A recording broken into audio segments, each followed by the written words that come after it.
around the year 2000, I was very keen to get a really good hunting, running lurcher and decided that the only place really to go was Ashington. Mitch was the king of the lurchers in Ashington. And I always wondered in the back of my mind what happened to Mitch and his great hunting life, because the Hunting Act came in 2004 and lurchers and running dogs and all that sort of associated hunting game was completely cancelled by Labour. Racing, whippets, greyhounds, lurchers, breeding, all of that was just massively part of the Ashington working man's cultural heritage and cultural life. So I went down to speak to Mitch about what had happened to the Ashington hunting lurcher community, and here's the story. We had nothing. We had very little future to look forward to. Everybody in the village worked at the pit. We all lived in colliery houses. The pit or the colliery provided the house that we lived in until I was about 14-year-old. So you've got Stake Ford, you've got Church Avenue, which is just two big rows of 100 houses. Everybody who lived in there originally might have worked at the pit. I mean, if they retired, they didn't take it off them, they didn't kick them out onto the streets. But when you worked at the pit, you got your house for nothing. You can't get near more working class than a mine. That's probably the shittiest job on the planet. Like, I mean, my granddad's always said to me, never, you're never getting in the pit. Never. I mean, one lost an eye and he went back to work. You know, got his foot crushed and couldn't work again. You know, it was a hard game, hard industry. Years ago, it was a pure mining town, and I was near, like, outsiders came in hardly. And it was mostly just mines. That was just nothing. When we had 3 channels on the telly, I was never fetched up with a computer. No. I was never fetched up with these fancy things that these young ones just got. No. Mm-hmm. I had a launcher, a catapult, a sheath knife and a fishing rod. These are things that I had. And we took no hunt. We went out in the morning and we'd come back at night. We went and caught flatties and flounders at Sandy Bay, or we went and shot wood pigeons in the woods behind the Foresters Arms, or we went and set traps for rabbits. My grandfather had a dog, my father had a dog. Started off with a couple of ferrets, about 8-year-old, and once that would prove that, you know, I would clean them out and feed them and look after them properly, then I got my first lurcher bitch at about 12-year-old. There were always like whippet greyhounds, collie greyhounds, that type of thing, rabbit and dogs. Mm-hmm. We got them so we got out and catch rabbits and stuff because that's what we did. Everybody went hunting for the pot. Everybody in Ashington had lurchers. More lurchers than Ashington than what there was in terriers. And everybody used to go out, catch rabbits, catch deer, hares, within walking distance of where they lived. Even now, again in the allotments, there's still a lot of lurchers, but years ago there was. If there was 100 houses in the street, 25% of them would have lurchers. Gardens full of them, you know. Greyhounds, lurchers, whippets, that was the main terriers. But even the whippets I used for getting catching rabbits, you know. Even if we didn't eat this stuff, some of the older people in the village who couldn't get out, they were more than appreciative of stuff we used to fetch back. So everything got used, there was nothing got wasted. And this was the way of life, you know. This was Ashington, this was all the mining towns. Durham's the same, yeah. Everywhere's a mining town, village, we're all the same, you know. It's part of life. I mean, it's not just up north. And our lads and Midlands have got lurchers and that, you know. It is a way of life to some people. We haven't got anything like that now. It's all just gone, you know. I was busy doing some moles out Long Framlington, and the woman had 2 lurchers. And I just looked at them, I thought they were nice, and she says, oh, he's got another one, a spare one, he's got a bitch. I stopped the night at Derek's house, and I became good friends with Derek after that. He gave us the dog on the understanding that if she ever turned out decent, to the point where I was ever going to breed from her, that I always offered him a pup back. So that was the condition, which I honoured. Your drover, he used a lurcher. Because the lurcher, traditional lurcher, was a long dog crossed with a herding dog. So they did both. Yeah. And then that would catch his tea. I'll go out and I'll hunt. I'm not interested in pinching quad bikes. I'm not interested in pinching diesel from farms. I'm not interested in anything like that. Unfortunately, you'll always get 1 or 2 who will do it and use the excuse of going out with a lurcher as an excuse to try and cover their tracks. But you get that in all walks of life. The ones I used to get out, pretending I had dog, or they take one dog, well we used to have that before, there'd be 4 dogs, or sometimes 5 dogs. The bandits used to go with 3 or 4 of them and one dog to nick quads. They even knew who they were. Genuine dog lads aren't interested in stealing, they just want to go out and hunt, because it's no better, and you put all the time into that dog, and then you watch that dog from a pup learn and become the ultimate hunter, maybe just an average hunter. Even if it's just average, you just watch the dog loving to do what it loves to do, and then that gives you joy. There's a very strong relationship between the owners of working dogs, hunting dogs, retrieving dogs, which is somewhat different from people who keep their dog in the house, and walk it. There is a purpose to this bond, and they work to keep that bond alive. Years ago, you were taught by your elders how to look after the dogs, or by lads at the allotment, the other lads, the miners. If you don't ring, you used to get told, looking after that dog properly, you need to do this, you need to do that. It would never work any distance in a rate or deer. Dog dropped down dead, You see all these wooden tops, and these are the ones that, see hunting's cruel. That's cruel, working the dog in the middle of summer. You need to read a book or something on how to look after a dog. They get treated like athletes. Olympic athletes, so you treat them like you feed them the best stuff. You run them, you work them. It's a hunting dog, you don't never get fat. It's not what you do. It's an athlete, remember? It's not like Ricky Hatton, you have a fight, get trimmed, and you get a big fat bastard 6 weeks later, then you're like 20 stone or something. You can't do that. You always keep your dogs in reasonable condition, where they do have a little bit of summer weight, but it's not enough where you're gonna give them a hard time to get the weight off. It's literally like a 6-week process kind of thing, where you start jogging them, working them and jogging them, and that dog is better looked after than guaranteed than any other pet dog on the planet. Because that dog it's like a machine. It's finely tuned. Yeah. Tell when they're puppies. Yeah. And they've got good feet. It's nice and tight. And the head, would you look at that? Would you say, is that just the way it is? Depends what breed it is. That's what they are. He looks like a bull cross. Yeah, just the size of his. How thick his snout is. Yeah. You check his teeth. There it is. Someone will get them and pick them up, bringing them back, and hardly a mark on them. Yeah. Some of them will go along like a typewriter, and you get back a bag of mints. Well, he's a lovely looking dog, him now. He is. You put him in the shoe, like. Yeah, he'll go in. Oh, yeah, he'll I'll go be in biased. They get treated like they're gods. I used to treat mine like it was the ultimate animal. I loved it, I get little chills thinking about it now. No, I miss me lurchers. That's how I couldn't handle somebody saying, right, I'm taking a dog for you, mate. And they're like, oh, you're not like. No. I've spent thousands of hours on that dog. I love that dog. That dog is my life and my pride and joy. If you want to take my dog off me, not in a million years, I don't care who you are. You'd be the king of England, I would still tell you, piss off now. The dog, yes, is hunting for itself, but that's its ability, its instinct, but it's also hunting for its owner. The loaches what I've got, Granddad had them, my father had them, I got one when I was 16.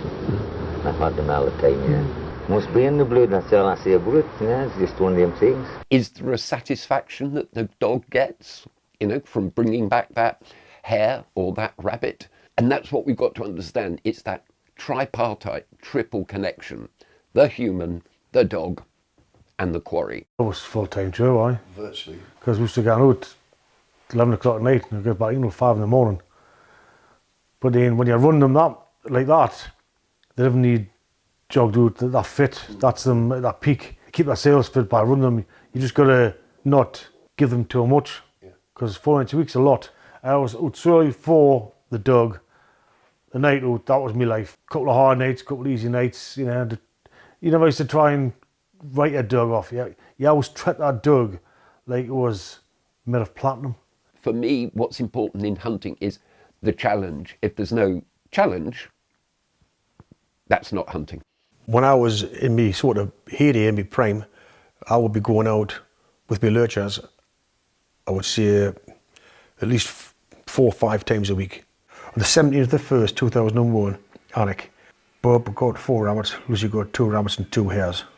So I was out on the 17th, I was out on the 22nd, out on the 25th. I was only 28 days in February, then I was on the 4th, the 7th, the 9th.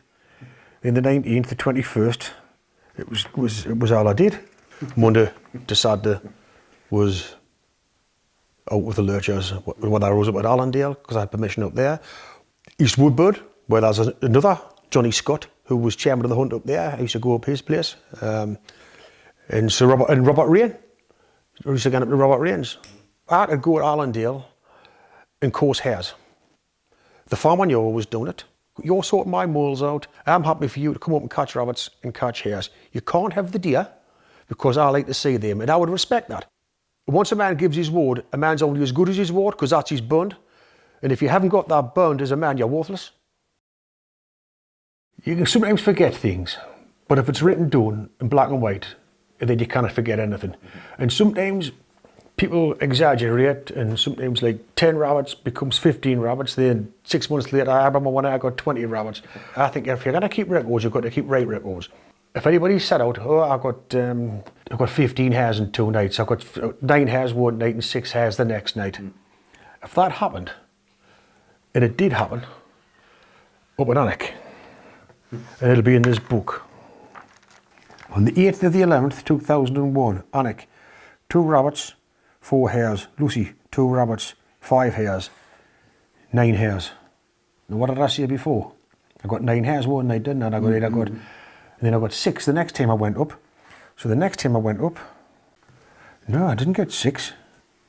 Hold on. You see, this is why we've got the book. How many miners voted Labour through their life? You took millions off there anyway, I bet. Your mother's staunch Labour. I hate Labour, me.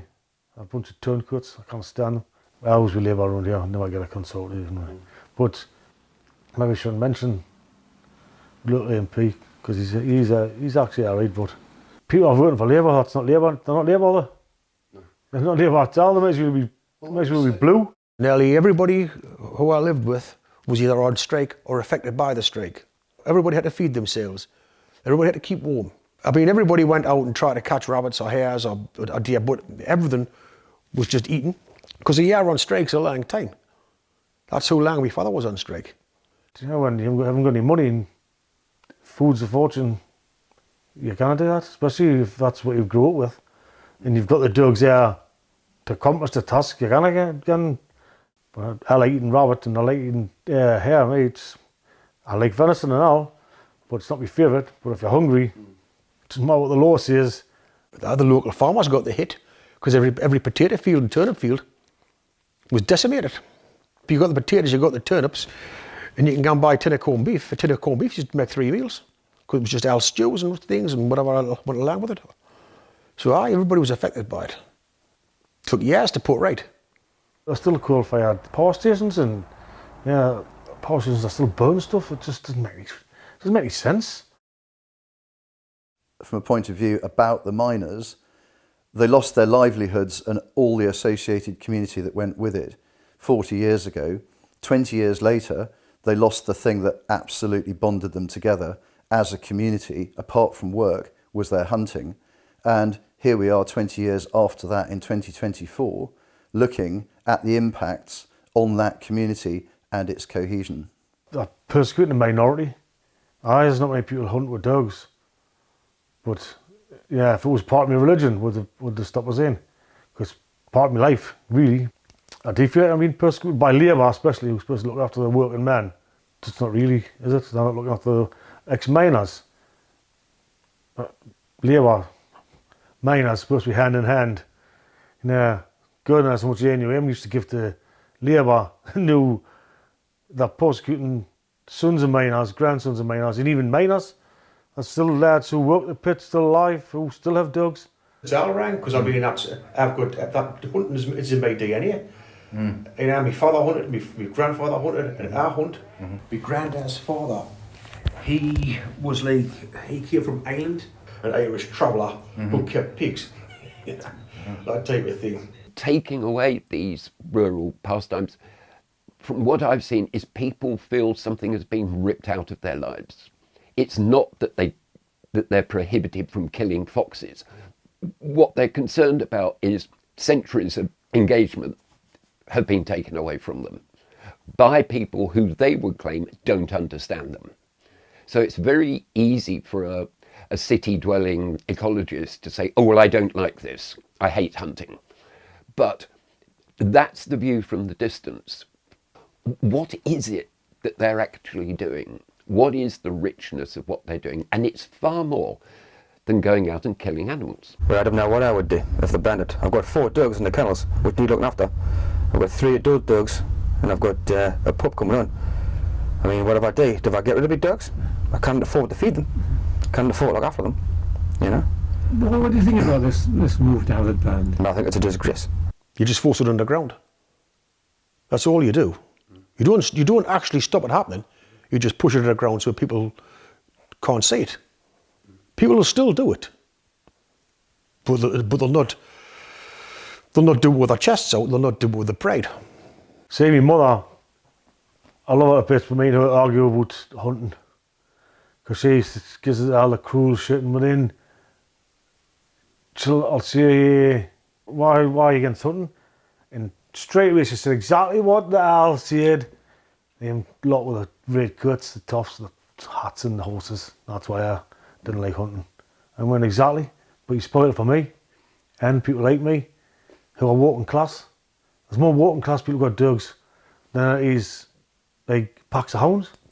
If Labour gets in at the next election, it will, in its first term, make sure that it closes down any loopholes as it perceives them to be and further tighten the Hunting Act, which in itself was just a completely unresearched, ill-judged, discriminatory piece of legislation, and they want to double down on that and absolutely squeeze the last drops out of any hunting culture. Which will have a massive effect on working class men who have a passion and a history of going out and catching rabbits for the pot.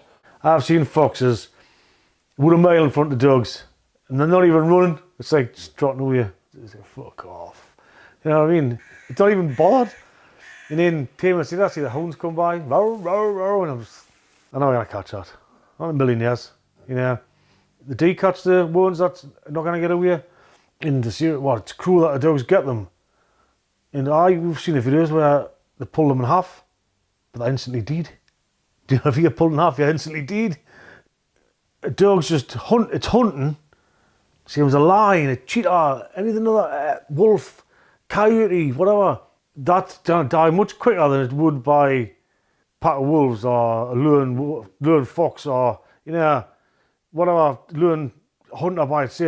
That fox is dead straight away, you know. And then they eat it. I've seen them eat it, you know, and that's it done, job's done. Fox is dead.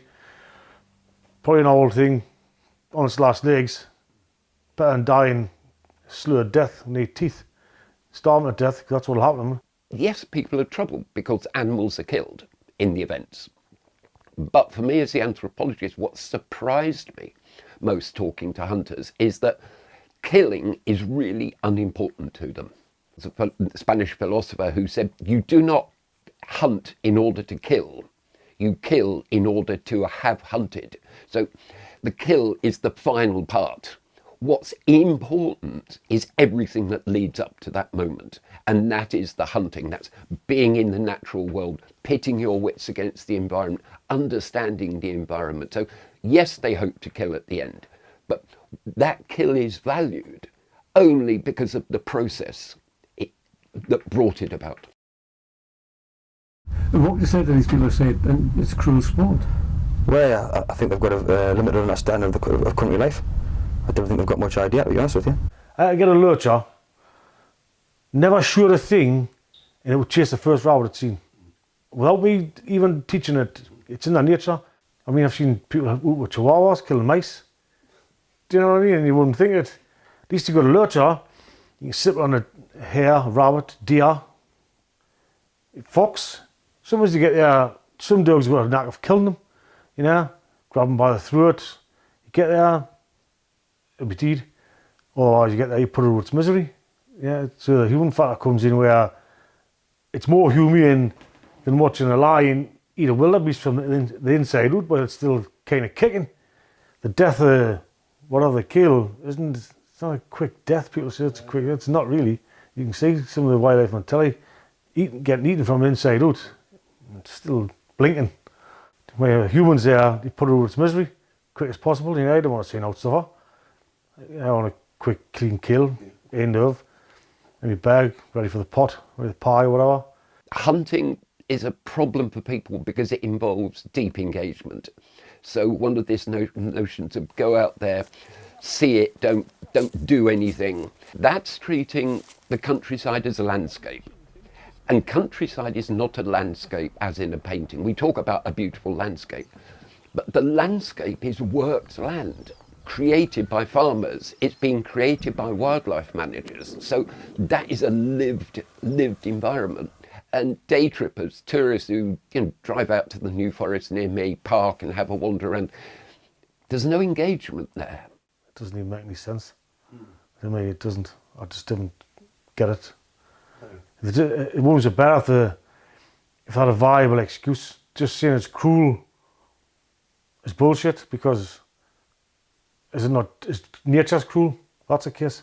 You know, there's near death without suffering. It doesn't matter if it's cancer or it's a wolf pulling a deer down and the other three in the pack tearing to bits. There's millions of rabbits out there decimating crops in the countryside, and they need to be controlled. And I mean, I think it's a very quick, effective method, using a dog to catch a rabbit. I mean, compared to these new viral infections and myxomatosis, it can take weeks for a rabbit to die. Myxomatosis, you see them spongy heads, fleas, ears full of fleas, scabby eyes. Because some man thought it was good to control rabbit population by doing that. That's fucking cruelty. But to sign off on that, that's alright. Not hunting with dogs is not cruel. It's nature. That's not cruelty, that's a human concept. You know, at least they've got a chance of escaping. You know what I mean? And if they get caught, they get dispatched quickly off the human. Yeah, quick, rabbit's next, buttons, deed, that's it. But it is cruel to legislate and over-restrict on hunting dogs not being able to hunt by getting rid of them. It's by idiots who don't know with nature. That Chris Packman has fuck out with nature, man. He just takes shit, him. You know, he just sits there, making himself famous by stirring the pot and causing trouble. So does he care more about badgers than the rest of the wildlife in the country? Because he must do, because the badgers are decimating our wildlife on it, because there's too many badgers, because there's nowhere to kill them. And then when you shoot them, they get the lip on. Don't kill the badgers, kill all the badgers. This is the kind of idiot you got, like spouting the shit off with that Chris Packham dick, you know. Farmers like Clarkson, I watch Clarkson, I'm not really a massive fan of Clarkson. He's alright, but sometimes he can be a dick. But what's that thing about him, about his farm, and you know, he's telling the truth. My mother used to go and do in London. This is the last time we went lamping, it was good 10 years with this. 70 badgers. Now what's 70 badgers going to do to everything under the food chain that's beneath them? Because they eat hedgehogs, voles, I mean, they just eat earthworms. They're different, man. I've had them pinch moles with my mole traps, you know, and end up finding a mole trap outside a badger set, thinking, bastard, 3 fields away. And you're like, that's where my mole trap went, swine. You know, so you've got hundreds of these badgers now, like hundreds of badgers, not just a TB. What about the wildlife on it? That's not conservation, mate. You're just an idiot that takes loads of money off suckers saying, oh, this is conservation, this is conservation. So right, what about the hedgehog? What about the voles? What about, you know, what about everything? What about the earthworm, if that's the case? A decent shot with a high-powered rifle, to me, you're not giving the animal a fair chance. That animal has been developed and bred and evolved over the years to smell, to hear, and to run away and escape. And if that animal is a fit, a healthy animal, whether it's a hare or a deer, that animal will escape. And that animal will get away to breed other fit, healthy hares or rabbits. 99% of the time I will get there and that will be dead, or I'll dispatch that. You shoot something, you know, I was guaranteed a kill. How many foxes have been shot where it's moved the last second, it's been gut shot and it's off. Unless you've got a dog to find it, it's going to die suffering. No chance to shoot us, it could be the best shot in the world. Things, you know, things happen. We've got an infestation in the allotments of rabbits now. I think the other day I had a walk around and there must have been about 50 or 60 rabbits devastating people's crops. See, the whole idea of having the allotment is so you've got a fresh source of food for over the winter period, so everything, all of that stops in the garden, turnips and leeks and all that, and there's just nothing. They're going to have to go into Asda and buy them. So all that effort that they've put in is gone because of the rabbit population. And you cannot use a dog on the allotments, so we'll have to use a gun. So I think a gun's got its place in the right place. But if it's flat open land, then why would you use a gun? There's even vets telling them now that there's less foxes now than there's ever been because they've been just annihilated by people shooting them. Because they've just ramped the shooting up, haven't they? The shooting's like 10 times as much as it used to be. There's landowners that keep foxes solely for the hunt, won't let them keep or shoot them. So the old ones die, or the young ones, whatever. The ones that prime, they're alright. Yeah, 90s with 10 they always get away because they're crafty. They're not slow. They can run for a long time. A fox, they can cross rivers. They're a wily old animal, but you can't hunt them with dogs. So I would shoot them all. Now we're shooting all of them, good, the bad, and ugly. Yeah, and not all of them die straight away. Yeah, let's think of somewhere and they die a horrible death, a gut shot. Exceptional, top 10% of your dogs will catch 3 or 3 winter hares, March hares, fit hares, but most of your dogs, it's hard to catch a really fit hare. You catch the one that's not so fit. Good girl. That's the food chain, isn't it? Yeah. The weak die, the strong survive. That's what we're supposed to get. Whereas I was telling my mate, he was on window, had a drive up on it. He said it was 600 hares one day and 400 the next. I've been up, seen them in the lamp when we used to get a lamp up there. There's 30, 40 hares in the field sometimes. It's unbelievable. It's like rabbits. You didn't even see it till you believe you like put the lamp on and you think, when you first get anything, rather rabbits. For Christ, the hares. And now it's just everywhere. So I stopped the poachers to drive. So they see they killed, what, maybe just 1,000 hares in 2 days, whereas it's natural selection or not. They're just blasting everything that comes through. They're only 50 yards apart. Unless you're the worst shot in the world, you're going to hit at least 50%. They didn't kill everything, just kill what we wanted. Because once if something's dead, it's dead. Things need controlling, but you also need to manage it, to control yourself, to allow what's left to breed and produce healthy hares, rabbits, deer, whatever. We're ready to start with the family fun dog classes. Class 1 is the cutest puppy under 12 months. All cute puppies, please, under 12 months to ring 4. Thank you. Labour's just had an amendment kicked out to the Kept Animals Bill and said all hunting dogs in the UK, right, so that's everything, that's lurchers, foxhounds, everything, need to be licensed. Even if you're not hunting? Well, do you think you'd get one? No chance. No. So I don't know what you think. So you have to have a licence to hunt, or just have to have a licence to own the dog? Just a licence to own a hunting dog. It's just a money-making scheme, isn't it? It's another way of making money. Same with the dog licence crap, with that covered. I don't know anybody had a dog licence when you had to have a dog licence. No one had a dog licence. They've got this agenda. Yeah, it's like another thing to control. You're not allowed to do this. You're not allowed to do that many things nowadays. It's hardly what we're going to be able to do. The cruelty thing is just a fucking bullshit smokescreen. In Labour, I could see a few things about people that are there who are supposed to be this, that, and that, and own dogs, but I don't want to get on down that route. I should really like. Hunting for meat, that's one particular sort of hunting. But what happens when there isn't actually the need to hunt to get protein? We can just go and buy it. I can't understand why I can't get out hunting and get some food from my table. If I want free food, I should be able to get free food. It's got nothing to do with anybody. There are hunters I know who value wild meat. They don't want industrially produced meat. So there is that engagement with the life and death process of the countryside. Doesn't see why I should be saying that I've got to get an Asda and get food. Well, why? Well, I can get real food That's not being filled with any crap and it's not full of water like the bacon is to make it weigh more and get my dog and can feed me. If I had 3 lurchers and I didn't mind eating hare, rabbit, I mean there's not so many rabbits now, but hare, venison, you even eat badger, man. You know what I mean? So, out, it's on the menu if you're hungry. So you could get all that for free. But you're not allowed. 3-4 lurchers, you have to be out 7 nights a week. I think that's right, it'd be a hard life living off the land, like. You know, you still have to go get an Asda for some pint of milk or something. I want to milk a freezing in the middle of a field. The farmer come along and kick me teeth in.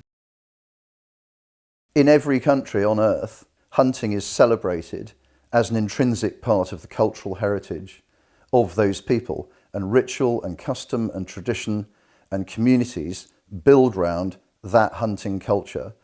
Except for in this country, for some reason, we think that it's absolutely inhuman and disgraceful and immoral, which is based on the most bizarre set of lack of thought process or prejudice. Maybe it's just discrimination and prejudice. We are a cultural minority, and as a minority, under existing law, we have protected beliefs, we have protected characteristics, and we would like our way of life recognised and protected under UK law.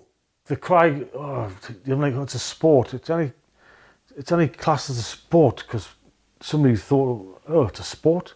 Really, it's a way of life. It's not a sport to me, it's a way of life. I don't care what they say. I'm not going to stop hunting with dog. I don't care what they say. Once you're born, whether you're a man or a horse or a duck, you have the God-given right to work.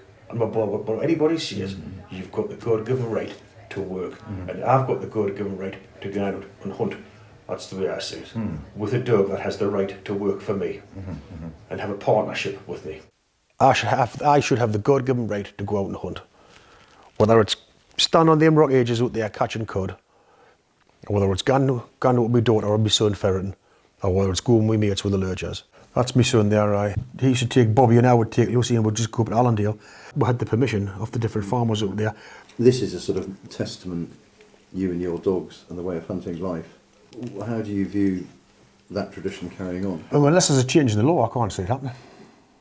Just get less and less. It just gets less and less, and then with that, the knowledge becomes less and less, and there's nobody to hand it down to. So everything just becomes a big forgotten past, really. If you hunt a rat, you can hunt out. It's as simple as that. Rat's sentient, rat's clever, much cleverer than a fucking poxy deer and all that. The deer, if a dog gets right behind it and it panics, it's dead. If it doesn't panic, if I was a chance of getting away, you know, and that's the way it is. You take a hat off them, you know, good luck, good for you soon. See you next time.